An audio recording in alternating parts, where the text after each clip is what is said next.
بسم اللہ الرحمن الرحیم۔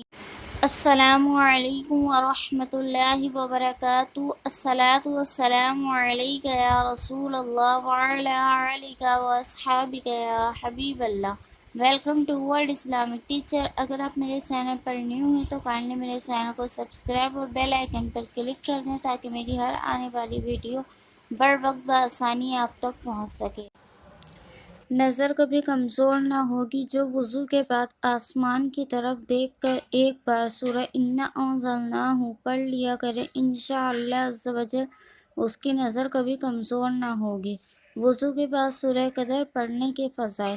حدیث مبارکہ میں ہے جو وضو کے بعد ایک مرتبہ سورہ قدر پڑھے تو وہ صدیقین میں سے ہے، اور جو 2 مرتبہ پڑھے تو شہداء میں شمار کیا جائے، اور جو 3 مرتبہ پڑھے گا تو اللہ عز و جل میدان محشر میں اسے اپنے انبیاء کے ساتھ رکھے گا۔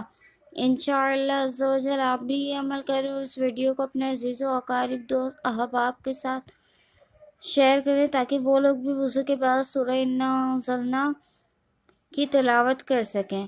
ہم نے جو کچھ سیکھا اللہ عز و جل ہمیں اس پہ عمل کرنے اور اسے دوسروں تک پہنچانے کی توفیق عطا فرمائے۔ آمین بجاہ النبی الامین صلی اللہ تعالی علی محمد صلی اللہ تعالی علیہ وآلہ وسلم۔